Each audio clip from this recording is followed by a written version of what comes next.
what's the end goal for you as a creative? That is a good question to me. Do me a favor,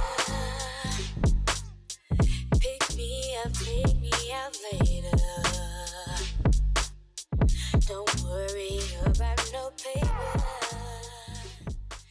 Hey y'all, it is Brianna and welcome to my YouTube channel. I posted my ATL vlog recently, which was kind of random and sporadic, but I wanted to do a formal introduction to my YouTube channel before I really jumped into making more videos, and kind of wanted to explain like what my YouTube channel will consist of and also introduce myself to those who don't know who I am.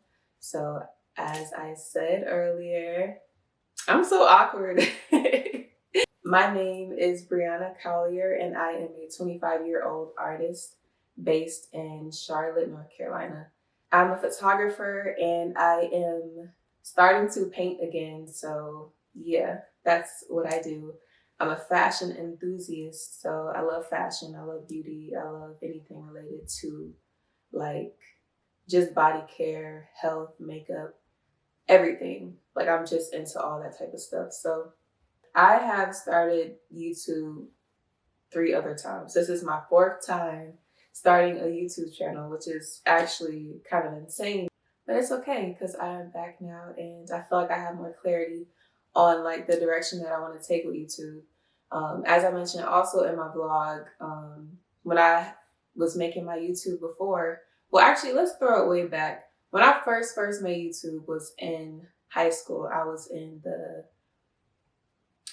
10th, no, I was in the 11th or 12th grade in high school and I had first went natural. So my YouTube at that point was me doing natural hairstyles, you know, just natural hair care. I stopped that. Second and third time I started YouTube was more so centered around photography. So I was doing like behind the scenes stuff. And honestly, both of those attempts I only posted about like a few videos and then I stopped. So now I am back for the 4th time.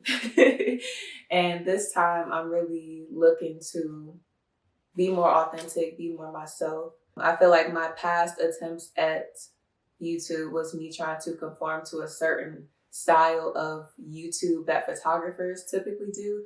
And I definitely want this to be more personal. Like I don't want it to be like me giving y'all reviews on the best camera equipment or like taking y'all behind the scenes just, and that's all my content consists of. I want to just vlog for the day, like let y'all know what I'm doing like as an artist on my off time. Like I'm not trying to like make it be so like techie and like, yeah, I don't know.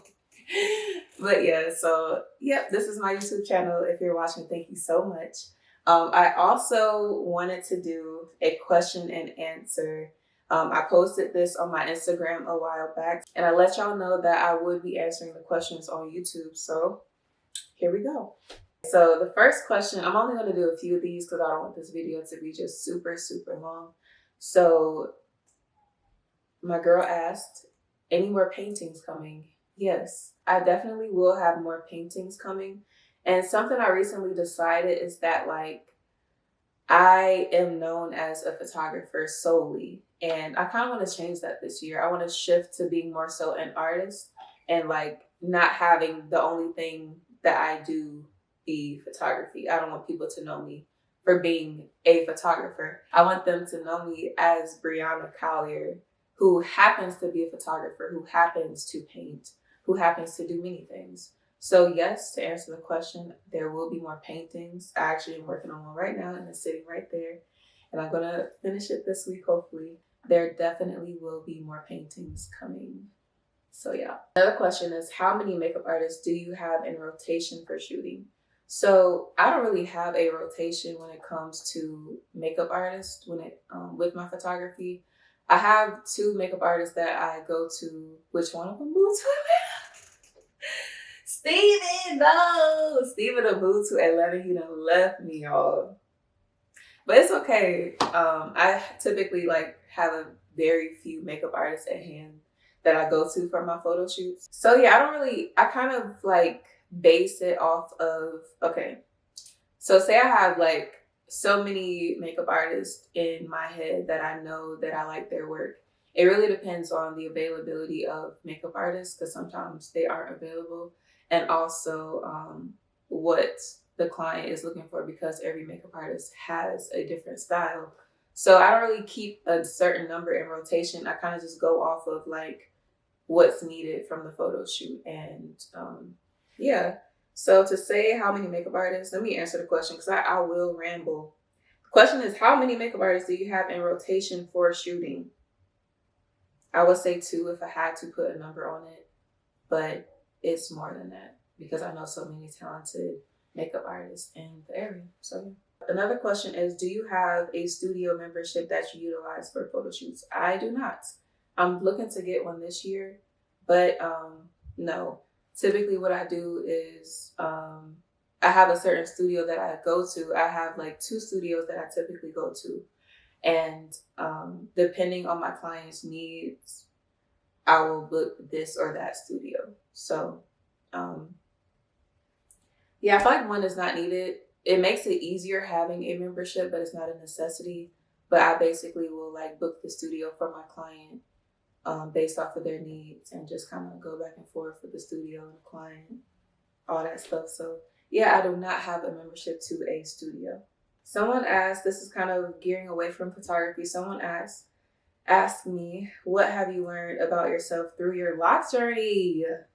Okay. That's another thing. Like, I really want this channel to be me. Like, I feel like being an artist is like what I wear, how I do my hair, my locks, you feel me? So, one thing I learned about myself through my lock journey is that I had more insecurities than I thought pertaining to my physical features, like my face.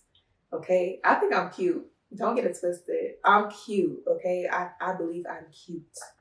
But those who don't know, I had a afro before having locks, and I wore it in a puff all the time. And one thing this thing didn't really connect is that when I wear my hair in a puff, it really lifts and accentuates all my features. So having my hair down made me have to really love my face for what it was and not for like the lifted version of it, if that even makes sense. But another thing I learned about myself through my lock journey is that I am very patient, which I already kind of knew that, but it just kind of solidified that. I learned that I love locks. I love natural hair, which I knew this, but it's just like, it just gets stronger. You feel me?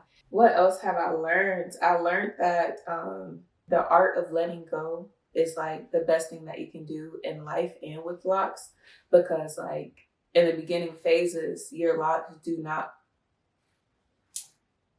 they do not act right with you. Like your locks do what they want to do in the beginning. And you really gotta just live life and like manage to do what you can with your hair, but you don't really have that much control over it. And it's you can apply that same thing to life. Like you could do what you can do with life, but you can't control it entirely. Like you can't control every single outcome of whatever situation. So it taught me hella things. I don't even know if any of that makes sense. Someone asked me, do you ever see yourself leaving North Carolina? If so, where would you go? I do see myself leaving North Carolina. And if I had to answer that question, I would say I would be in Atlanta. And one thing I will say about me is that I have places that I want to live for a short period of time. I would love to live in LA. I would love to live in Atlanta.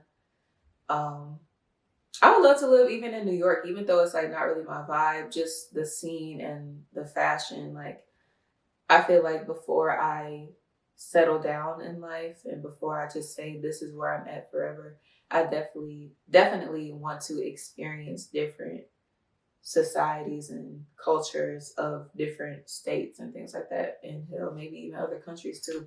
Who knows? But yeah, that's that. Someone asked me, how do you gap the bridge between amateur and professional photography? I feel like professionalism is less of your work itself. It's more so how you carry yourself, how you interact with people, how you speak to people, and basically like how you go about doing business. So for instance, like You send invoices, that makes you that makes you a professional.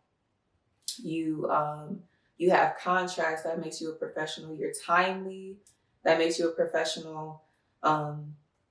You're on it basically. You have good communication skills, that makes you professional. And I guess when it comes to the art itself, like the photography itself, just having a defined style makes you professional, I guess. I don't know. But yeah, I feel like it's more so like the behind the scenes versus the artwork itself, if that even makes sense. Someone said, outside of photography, what do you enjoy doing? Nothing. I enjoy browsing fashion, which is so boring. I love fashion, but I enjoy like browsing like new trends and like celebrity street style and just things of that nature. I like to do anything. I really like to hike. I will go bowling. I'll go skating. I literally am the type of person that will quite literally do anything and have fun with it. So I like to go out. I like yoga. You feel me? Like literally anything I will do. So I like this question, and I think I am going to end it at this question because this is like a really good closing question. Where did it go? Oh, here we go. This question says, what's the end goal for you as a creative? That is a good question to me. Like damn, like you really trying to see where I'm going with this, huh? But I feel like my end goal is to be able to live comfortably, freely, without restraint from my creativity. I don't ever want to work a regular 9 to 5 ever again. Like, I want to be able to live freely in life, and I want to do that from my like art, like from the things I make. And I also just would love for my work to impact people. One of my goals is to kind of get better at the creativity side of photography, because I feel like, or just in general, be more creative. Because I feel like when it comes to photography, I am very like technical. Lighting has to be this, editing has to be this. But I want to tap into being more creative so I'm able to like sustain off of my creativity and just grow overall as an artist. I feel like I have more end goals, but just to impact the world, be able to live freely, and yeah, I can't really think of anything like that right now, but I'm pretty sure I could list more, and it'll go on and on and on, but that's where I'm gonna end it at. Okay. So yeah, y'all, that was my YouTube video. I feel like I'm just like always like looking around because my mind is just like racing and like I'm thinking, so I'm like looking at the wall and stuff. I should be looking at the camera. But yeah, that is the end of my video.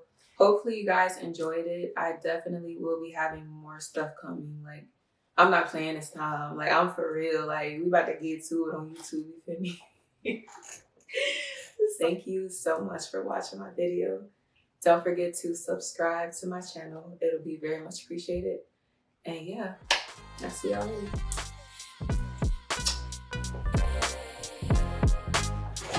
You feel